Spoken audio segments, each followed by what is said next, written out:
En 2018, Nils Schneider, 35 ans, rencontrait pour la première fois Virginie Efira, 45 ans, sur le tournage du film Un amour impossible. Invité par l'actrice dès le premier regard, le jeune homme avait eu un véritable coup de foudre pour la jolie blonde comme il le racontait dans l'émission Je t'aime etc. le 28 janvier 2020.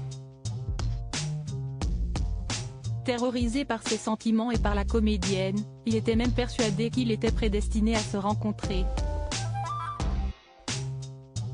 Convaincu d'avoir trouvé son âme sœur, l'homme était très mal à l'aise et effrayé par cette attirance si forte qu'il ressentait pour elle. J'avais la certitude qu'on allait vivre une histoire, avait-il confié. Il y a tellement de choses qui se passent à l'intérieur. Et il y a un décalage avec ce qui se passe réellement.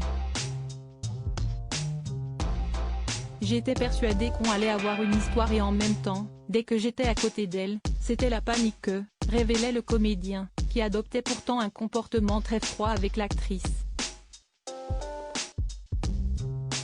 Toute l'équipe pensait qu'on se détestait, avait-il expliqué.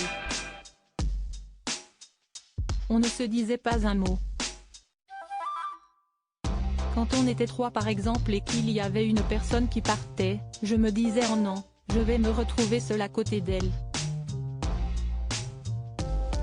Fou de la maman d'Ali, 9 ans, née de l'union entre Virginie Efira et Mabrouk El Mekri, il a également endossé un nouveau rôle, celui de beau-père. Très attaché à la petite fille de la comédienne, l'acteur a révélé prendre beaucoup de plaisir à scène occupée.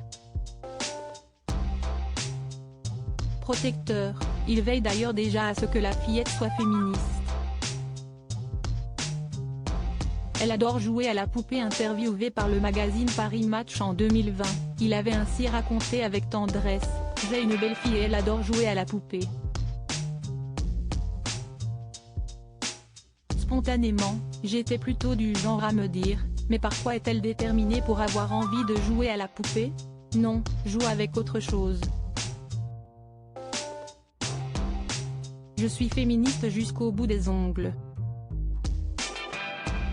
Côté carrière, Nils Schneider a remporté le trophée Chopard au Festival de Cannes 2011, le César du meilleur espoir masculin pour Diamant Noir en 2017, le prix de la meilleure interprétation masculine pour Sympathie pour le diable au Festival international du film de Saint-Jean-de-Luz 2019 et le prix de la meilleure interprétation masculine pour Sentinelle Sud au Festival international du film de Saint-Jean-de-Luz 2021.